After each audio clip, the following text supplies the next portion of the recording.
Baik, bismillahirrahmanirrahim. Assalamualaikum warahmatullahi wabarakatuh. Waalaikumsalam warahmatullahi wabarakatuh. Mohon perhatiannya ya teman-teman, karena di sini termasuknya jadwal pengajian ya. Baik, alhamdulillahirabbil alamin wa bihi nasta'in wal umuri dunya waddin wa ala alihi washabihi ajmain amma ba'du. Teman-teman, di sini kita dalam rangka Tarbiyatun Nisa ya, yang alhamdulillah kita semua bisa berkumpul dalam keadaan sehat walafiat. Alhamdulillah. Qadarullah, Umi belum bisa membersamai kita karena dalam keadaan capek ya. Semoga selalu disehatkan. Amin.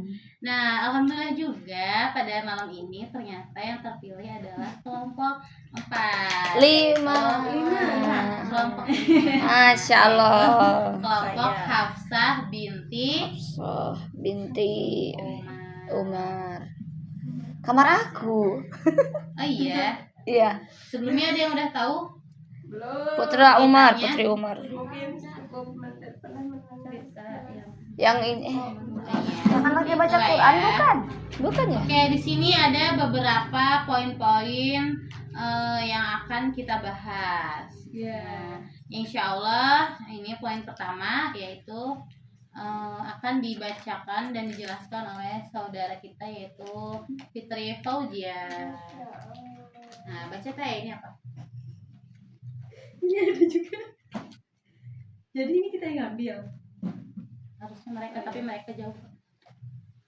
Baik teman-teman, yang pertama itu di buku ini ya ada berasal dari keluarga yang penuh berkah. Hafsah itu putri dari siapa teman-teman? Umar bin Khattab. Umar bin Khattab.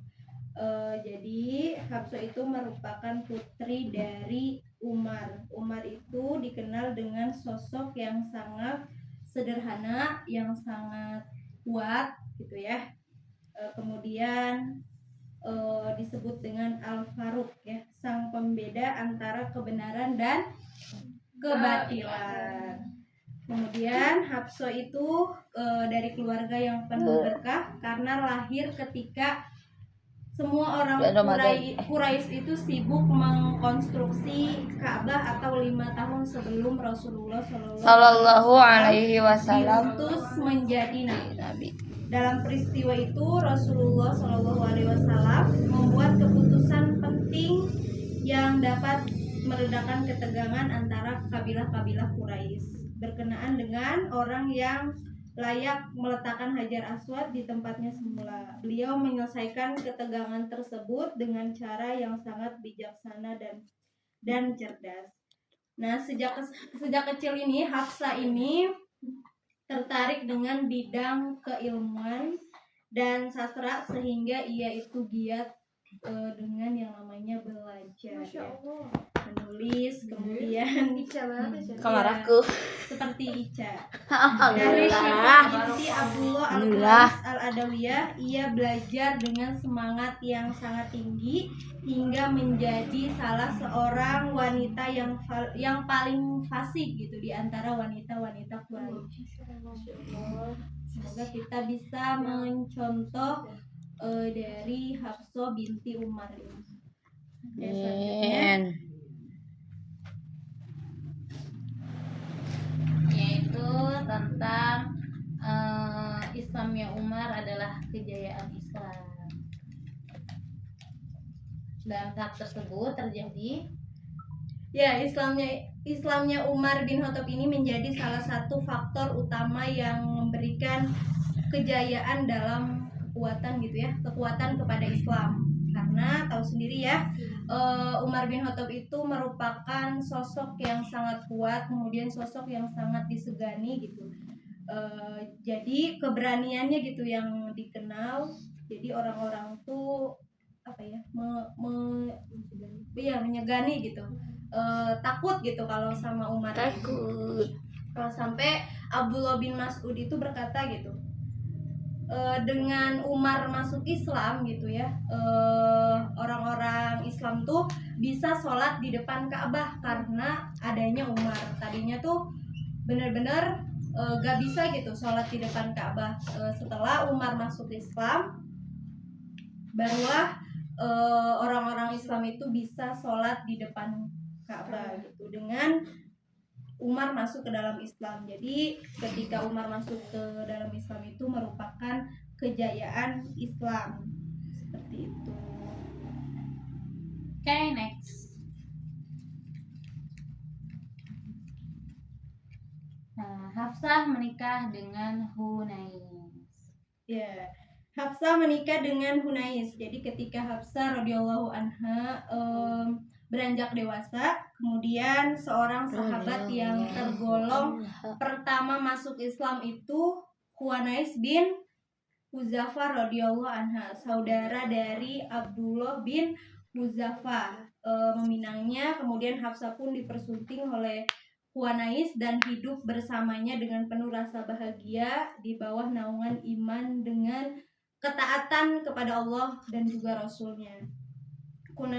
Hunais itu masuk Islam sebelum Rasulullah SAW menjadikan rumah Al-Arqam bin Abu Al-Arqam sebagai basis perkembangan Islam. Ia masuk Islam melalui Abu Bakar Ash-Shibli.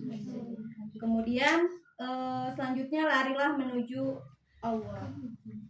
Jadi kekejaman kaum musyrikin terhadap sahabat-sahabat Rasulullah itu semakin meningkat. Maka Rasulullah itu memberi saran gitu ya kepada mereka agar hijrah ke negeri Habasyah. Hunais termasuk yang ikut hijrah ke Habasyah. Namun ia kembali lagi ke Mekah ketika kekejaman dan juga intimidasi gitu ya dari orang-orang musyrik itu semakin meningkat. Hunais itu membawa istrinya. Siapa istrinya? Membawa istrinya ke Madinah setelah mendapat izin dari siapa? Dari siapa? Dari Rasulullah. Kan Rasul tadi dari Rasul. Aku udah jawab Rasul. Dari Rasulullah. Baik. Nah, di tempat baru ini ya, pasangan suami istri ini hidup bahagia, tentram. Masya Allah. Berdampingan dengan kaum Ansor. Kebahagiaan mereka itu bertambah ketika Rasulullah juga berada di situ. Gitu. Kemudian Hunais berkata, demi Allah gitu ya, sungguh indah hidup bersama dengan Rasulullah SAW. Kemudian selanjutnya perpisahan yang menyayat hati. Belum. Tapi udah sedih sih judulnya juga. Iya, perpisahan yang menyayat hati. Menyayat. Jadi ketika terjadinya perang Badar, perang apa? Perang Badar. Ya. Yang menjadi ajang pembuktian Pasti meninggalnya kejayaan perang dan Badar. kemuliaan bagi kaum muslimin. Kemudian Hunais ini ikut dalam perang apa? Perang Badar. Ya. Hunais ikut dalam perang Badar. Ia merupakan salah seorang pahlawan dari perang Badar ini. Yang gugur. Kemudian ia berperang dengan sangat gigih gitu ya, untuk mengharapkan mati syahid. sebagai syahid di jalan Allah Subhanahu wa taala gitu. Dalam perang tersebut tubuh Hunais itu dipenuhi dengan luka gitu ya. Dipenuhi dengan luka, tapi ia terus berperang untuk menegakkan agama Allah gitu, meruntuhkan kekuatan orang-orang kafir. Setelah perang usai, Hunais kembali ke Madinah dengan membawa luka yang cukup parah. Akhirnya sahabat terkemuka ini mengorbankan dirinya di jalan Allah, ini menghembuskan nafas terakhir dan meraih kemuliaan yang sangat tinggi karena Rasulullah SAW sendiri yang menguburkan jasadnya ke di Baqi gitu ya, berdampingan dengan kuburan Utsman bin Maz'un radhiyallahu anha. Bagi Hafsah ini perpisahan yang sangat menyayat hati gitu ya, karena ia menjadi janda di usia yang sangat terbilang muda. Tapi aku sedih. Tapi di sisi lain ia juga sangat merasa bahagia karena suaminya meninggal dalam keadaan syahid gitu ya. Masya Allah bisanya. Zaman dulu mah benar-benar hati yang sungguh lembut ya. Padahal dia sangat sedih gitu ya, sangat Iya. Wais gitu. Tetapi Almarhum. dia di sisi lain juga bahagia gitu karena suaminya meninggal dalam keadaan mati syahid. Mati syahid ya. Lanjut. Menjadi ummul mukminin. Umar merasa sangat sedih dengan nasib putrinya yang sangat terbilang muda. Ada yang tahu teman-teman berapa umurnya? Tidak. Aku tebak 17. Mendekati 18 19. 18 tahun. dapat hadiah. 18 tahun jadi ini. Dapat hadiah. Ya, 18 tahun Hafsah itu sudah menjadi janda gitu ya dengan ditinggal. Ya Allah. Ketika berperang kita pasti tahu gitu perasaannya kayak gimana ya teman-teman ya. Ditinggalkan sosok seseorang yang sangat-sangat kita cintai. Apalagi ditinggalkannya setelah dia berperang gitu ya. Kemudian sosok dari ayah Hafsah siapa teman-teman? Umar bin Khattab. Gimana tuh? Umar Ya itu Allah. hati Umar ya, terasa sangat sakit gitu ketika melihat menantunya, bukan melihat Anaknya. bersedih, ya. Iya, Melihat bersedih. anaknya bersedih gitu. Iya. Karena kan masih muda, terus juga mungkin cinta pertamanya juga ya, karena kan langsung menikah gitu sama Hunais gitu ya. Terus baru 18 tahun sudah menjanda gitu. Nah, untuk langkah selanjutnya Umar gitu ya, untuk menghibur hati Hafsah gitu, Umar itu ingin menikahkan Puncaknya. gitu kembali. Pertama itu Umar menawarkan kepada Abu Bakar gitu. Ya Tapi Allah. Abu Bakar itu tidak merespon Ih. gitu Udah tahu merenya alurnya bakal gimana merenya. Udah nggak apa-apa. Ya, terus lalu Umar menawarkan lagi kepada Utsman. Mau ke sahabat-sahabat. Apa jawaban dia? Karena Umar ini mau menikahi putrinya dengan sahabat terdekatnya gitu. Menawarkan lagi ke Utsman, tapi jawaban Utsman itu tidak kalah mengenaskan gitu. Jawabannya itu, aku tidak berhasrat menikah pada saat ini gitu ya. Oh, berarti tidak berhasrat untuk menikah saat ini bukan Bukan sama ke itu doang, Hafsahnya, gitu. bukan ke Tapi emang Hafsahnya. belum pengen nikah Iya, gitu ya. belum. Tapi enggak apa-apa sih lebih Ini tuh masih belum. Kemudian karena sikap kedua sahabatnya itu membuat Umar kayak sakit hati gitu ya kan anaknya ditolak gitu, anak kesayangannya gitu ya, putri kesayangannya ditolak oleh dua sahabat sekaligus gitu. Siapa yang nggak sedih? Iya. Sedih kan? Sedih? Pasti sedih. Kemudian Umar ini menyampaikan perasaannya gitu, perasaan sakit hatinya kepada siapa? Kepada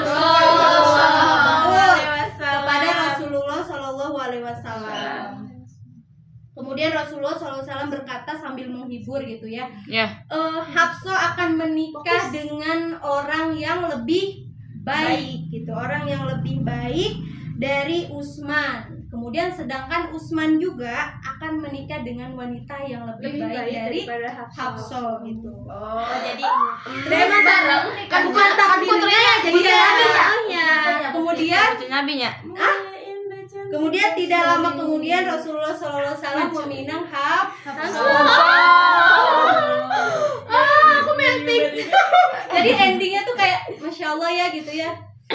Ya, alurnya sungguh Ya, sungguh luar biasa alurnya meminang Hafsah sehingga hati Umar pun Dapat yang lebih baik. sehingga Umar pun menikahinya dengan Cita. cita yang datara gitu ya. Iyalah ya kan menikah dengan kekasih Allah gitu. Spill doanya dong.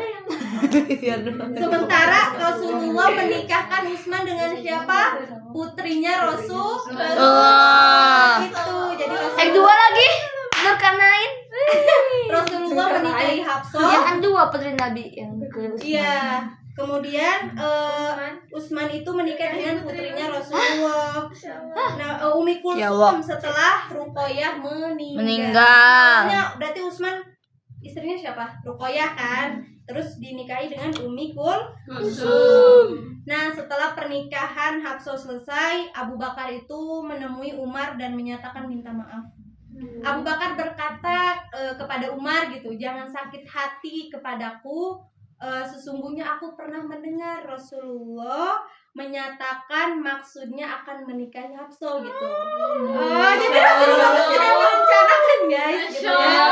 Jadi alasan para sahabat menolaknya Karena sudah tahu kalau Abu Bakar gitu ya. sekarang mah ketinggi tikung. Jadi aku tidak ingin membuka rahasia beliau gitu kata Abu Bakar. Biarkan Rasulullah langsung yang menyampaikan kepadamu gitu. Jadi Abu Bakar itu dan Utsman itu tidak sengaja ngebuat nolak itu enggak, karena emang Abu Bakar sudah mendengar bahwa Rasulullah akan menikahi Hafsah dan Utsman akan dinikahi dengan putrinya. Kemudian Rasulullah menikah dengan Hafsah pada tahun ketiga Hijriah, tepatnya sebelum perang Uhud. Dalam pernikahannya ini beliau memberi mahar sebesar 400 dirham. Peristiwa ini merupakan kemuliaan, anugerah, dan kebaikan yang paling berharga bagi Hafsah dan ayahnya. Kemudian kemuliaan Hafsah. Hafsah radhiyallahu anha memiliki kedudukan yang sangat tinggi di hati Nabi Sallallahu alaihi wasallam. Bahkan termasuk salah seorang istri yang istimewa. Hal ini diakui gitu ya. Aisyah radhiyallahu anha pernah mengakui gitu ya, berkata Hafsah adalah termasuk salah seorang istri Nabi yang nyaris setara denganku gitu. Istimewanya gitu di hati Rasulullah. Kemudian namun demikian gitu ya, kehidupan dari istri-istri Nabi ini yang suci gitu tidak lepas dari perasaan-perasaan manusiawi, yaitu apa? Cemburu gitu ya.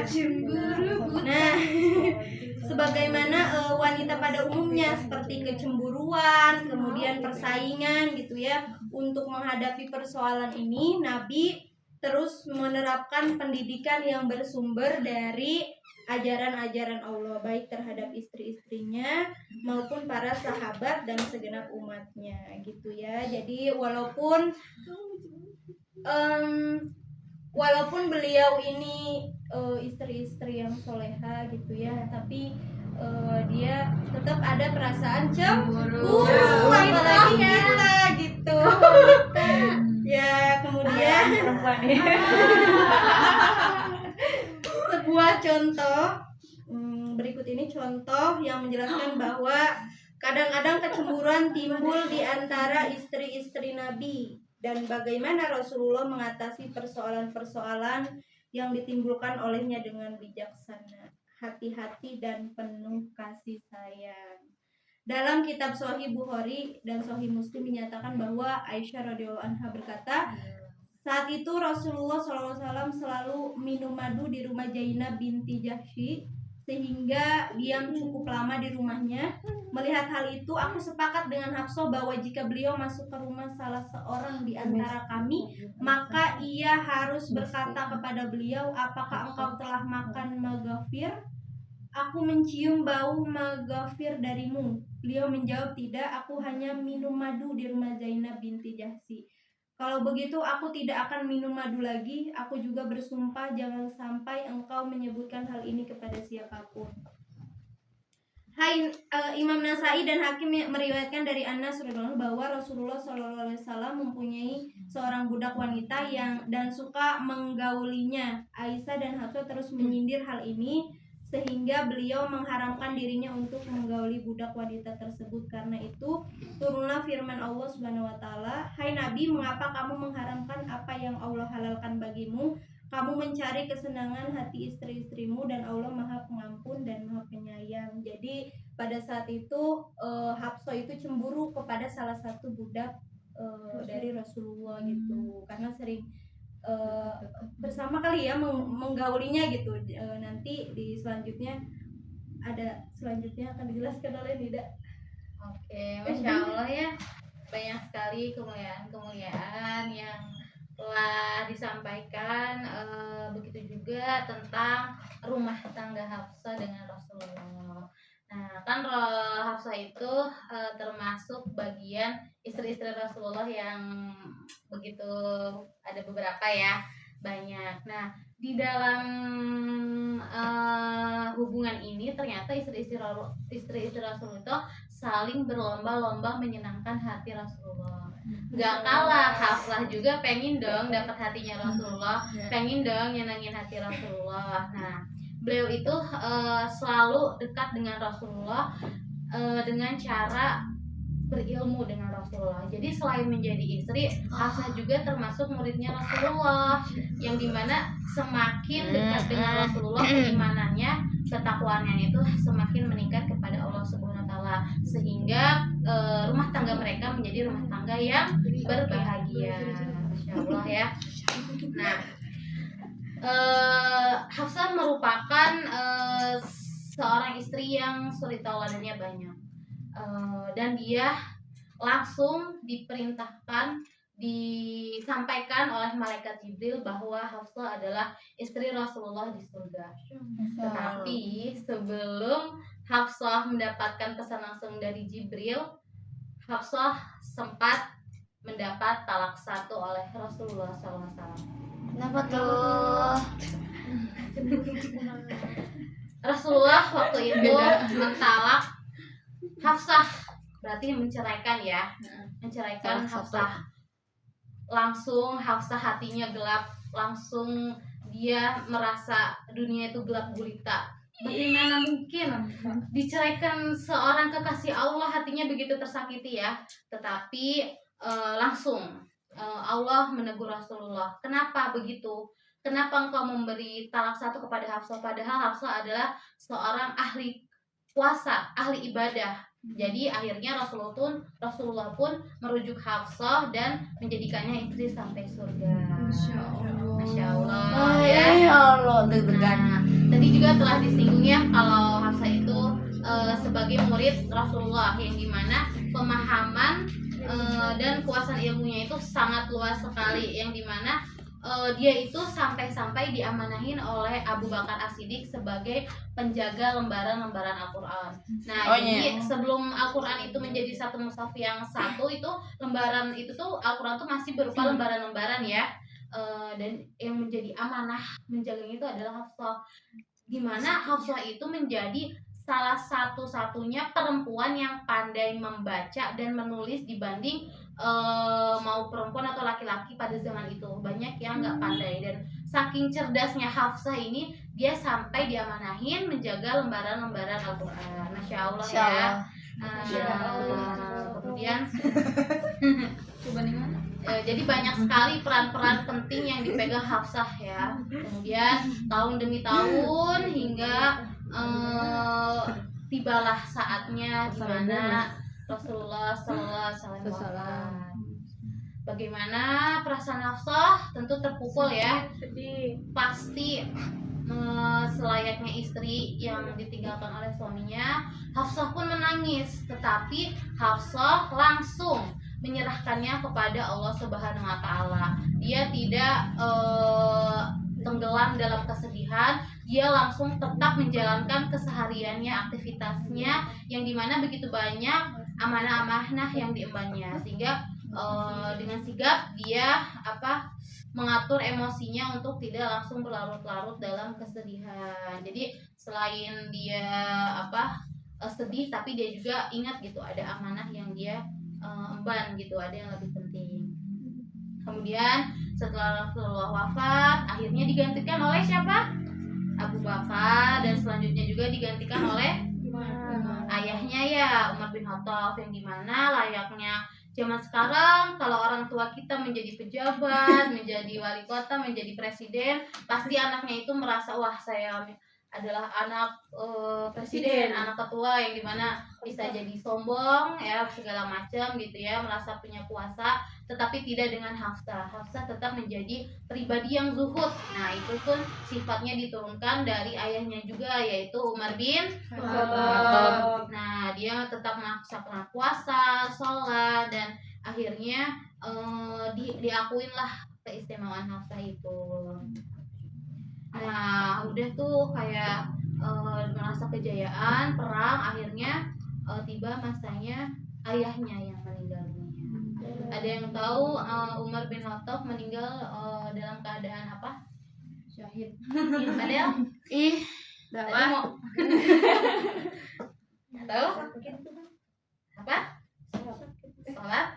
Kalau yang dibunuh satu siapa? itu mah Usman. Umar itu Usman dan Ali. Ali meninggal, wafat, Jukunut. ditusuk berkali-kali oleh siapa? Oh, yang Oleh pas sholat juga. Abu Lu'lu'ah yang beragama Majusi. Oh, tapi diketahui ya. Iya, jadi kayak Hafsah tuh langsung ibaratnya nggak berhenti sedih gitu ya. Setelah ditinggal Rasulullah, ditinggalkan ayahnya juga wafat, dia tapi tetap menjadi pribadi yang tetap memprioritaskan ketakwaan dan amanah-amanah yang diembannya. Nah, terus setelah itu udah tuh amanah yang diembannya tuh udah selesai, di mana lembaran-lembaran Al-Qur'an itu udah diputuskan kan. Umar bin Khattab meninggal, digantikan oleh Utsman. Nah, zaman Utsman itu barulah Al-Qur'an itu dibukukan, disatukan menjadi satu mushaf, dan sudahlah amanah Hafsah pun selesai gitu ya. Dia tidak menjadi penjaga lembaran-lembaran Al-Qur'an. Hingga akhirnya di usianya yang sama saat Rasulullah meninggal, yaitu di usia berapa? 63 tahun, Hafsah meninggal di tahun keempat Hijriah, yang dimana banyak sekali sahabat-sahabat teman-temannya yang bersedih karena Hafsah ini termasuk bisa dibilang wanita terpandang yang sering diambil rujukan-rujukan hadis, rujukan-rujukan tentang ibadah oleh sahabatnya, oleh saudaranya, oleh banyak orang. Jadi saat Hafsah meninggal, dia banyak disedihin gitu ya. Dan alhamdulillah, walaupun dia sudah meninggal, dia masih tetap ingin beramal soleh. Dia mewasiatkan kepada saudaranya untuk memberikan semua hartanya yang masih tersisa dunia untuk kepentingan agama Islam.